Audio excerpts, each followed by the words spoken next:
Here we are with season 11, my childhood exposure to Thomas, and the last of all model production. How will we do? Well, let's find out in the initial finale of Thomas and Friends. I would describe it. First off, we're kicking off with Hide and Peep. Well, for Hide and Peep, it's a different Thomas and Percy story, but this time they were playing hide and seek. Cranky wants to be part of it, but he couldn't.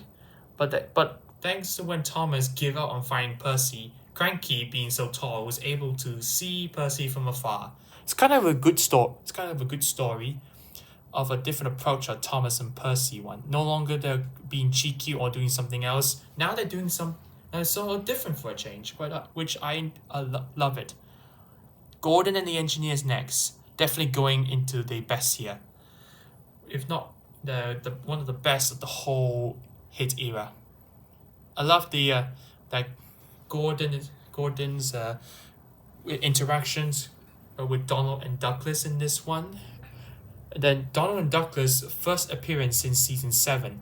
They help Gordon with bringing the engineer over to the broken points, and then Thomas and Gordon's friendship in this one, it's very good. Next is Thomas Gets Sail. I'll put in average here because it's kind of I like the story where Thomas had to deliver sailboat to the key, but then like the story just like Thomas is like careless. He just took off with the mast still on, and then got into like a sailing along the rails. Like it's quite a good story, but like the story just exists. It's kind of forgettable. Emily's Rubbish is next. I'm definitely putting in the best grade here. Loved Emily's interaction with a new character in this one, and then like finding out that the engine is loves to collect rubbish, which Emily was embarrassed by it, and then and to make matters worse, won't leave her alone. And then the ending part where the two work together to clear the line for Spencer. It's a very good story of a new character, and Emily interacting with another different character outside the Steam team. Dream On is next. Definitely putting up in the great and best here. This is a good Thomas and Spencer episode, not counting the Top of Thomas. I completely disregarded. It's a good example that Thomas may not be like Spencer, but he is still useful in his own way. Cool Trucking, definitely putting up in the great and best here. A new character match to the narrow gauge railway, and I love the wintry episode where like Madge and Duncan's story in this one. It was quite fun. It's quite more enjoyable. I think it's one of the best narrow gauge episodes. Thomas and the spaceship. I would put it in good here. Now, I love the whole stories at night, and there's beautiful night shots, and they're like Percy and Thomas thinking there's a spaceship in the sky. But when Thomas finds out was actually Jeremy all this time, then he is running late with the mail and asks Gordon for help, to help, which Gordon agreed to help. It was a continue on with Thomas and Gordon's friendship. Hector the Horrid, definitely putting up in the great and best here. A new character which is a truck, which is like big, rude, grumpy, where Thomas finally snaps, and then like it's something where like Hector finally admits why he's like that.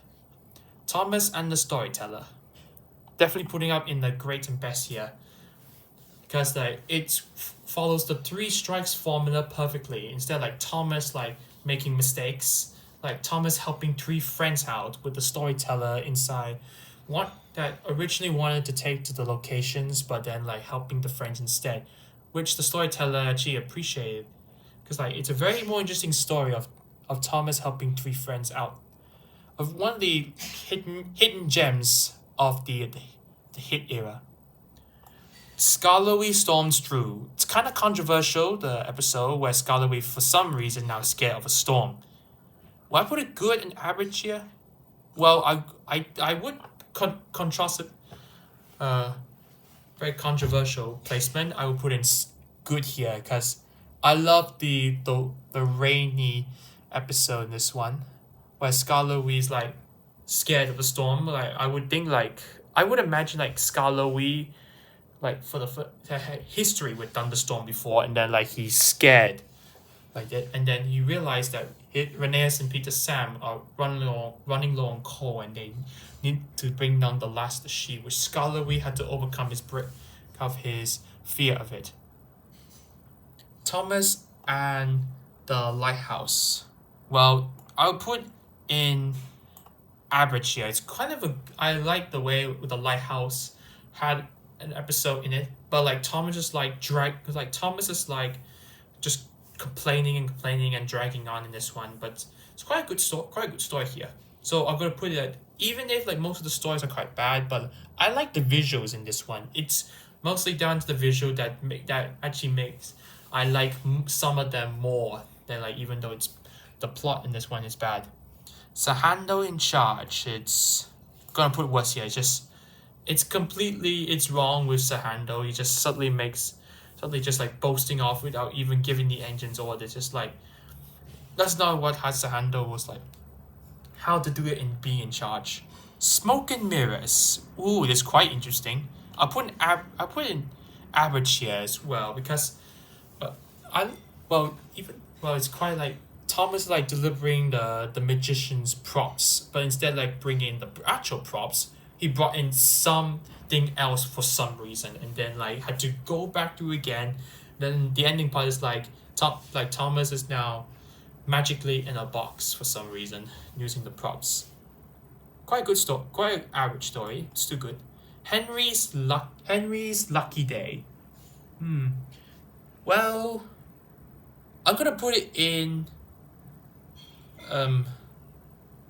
Another controversial position. I'll put in good because, again, it's like the wintry episode. It's good, and like Henry is like thinking that he has lucky trucks, but like with or without them, he's not every now this bad luck comes to run out of him. But like think like Henry thinking that he's his lucky day, and then the next day is unlucky day.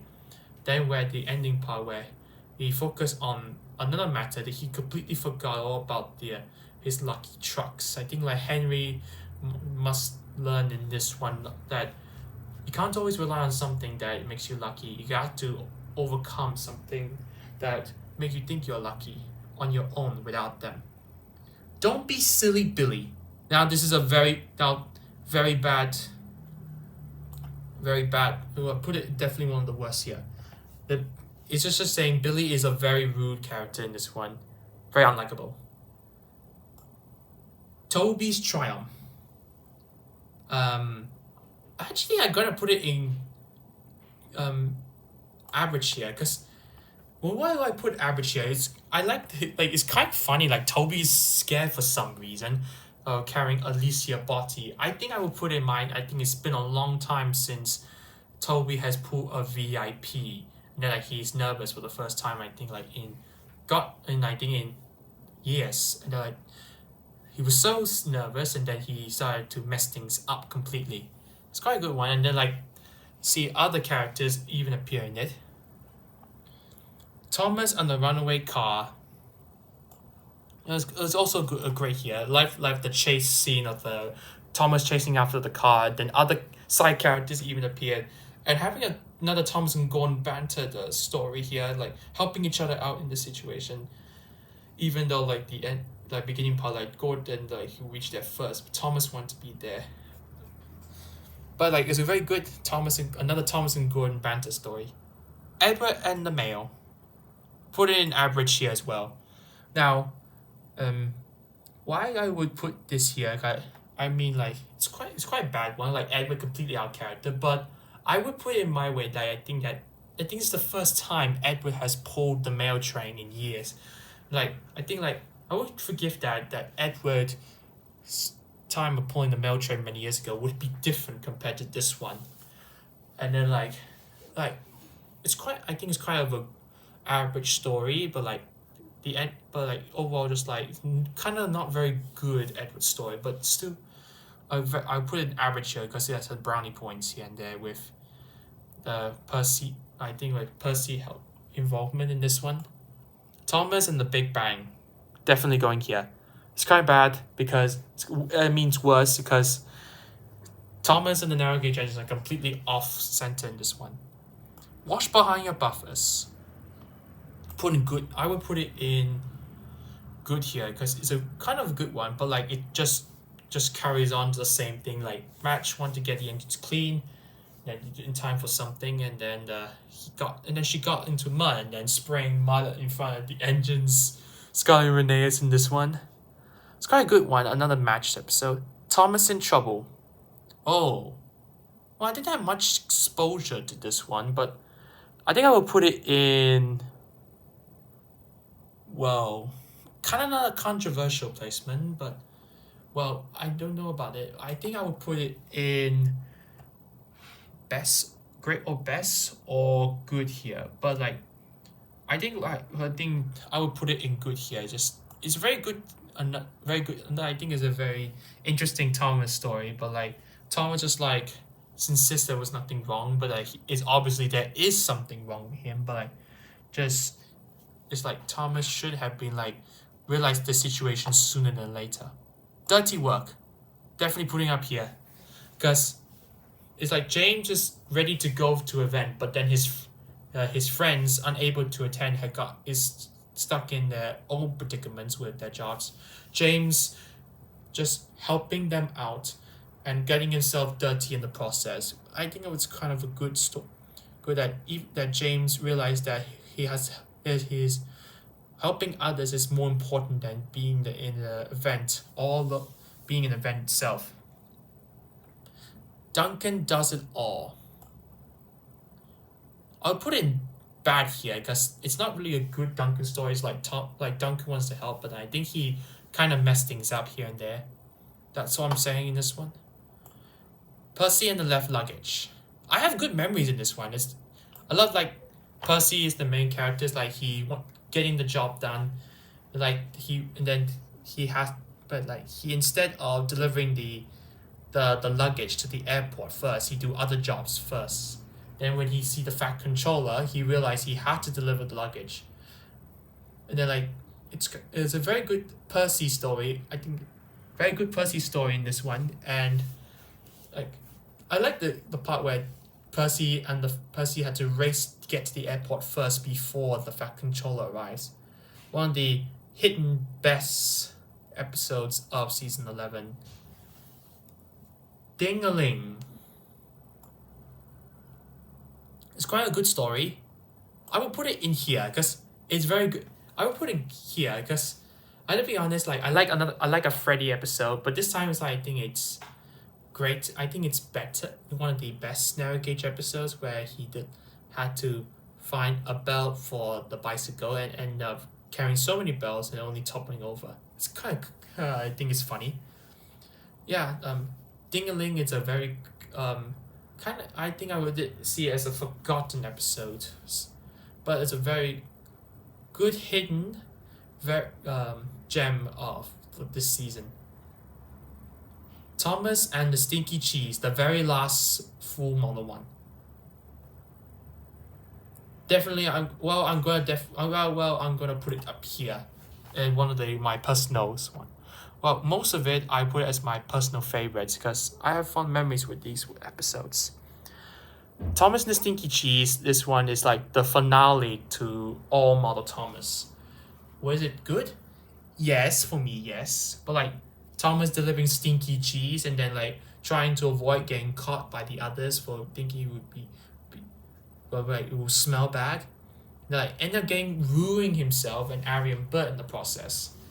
Like when then Thomas like collect a new batch of cheese was conveniently there, and then even though his friends could smell the cheese, he was determined to deliver it on time, which is a very good like Thomas, like willing to get the job done regardless of what like the outcome it is. So here we are, season 11 here. Whoa, not really. Well, I think it was quite interesting. 11 best, and 6 good, 5 average, 1 bad, and 3 worse. I think that season 11 is like kind of like it's kind of a 50-50. It's also like 50-50, but like even though like the color grading in this one as well as like the stories in it, but like its beautiful setting really makes it up for this season. And I gotta say, it's this one along with the Great Discovery is definitely like the send off to all Marvel Thomas, and I'm really fortunate to watch some of these episodes. They're like of very good ones. They really improve with the sets and other and the I think the lighting and the color in this one is a much better experience than watching 8 to 10. But then of course we're not done yet. We still got one more to go. I'll see you all next time.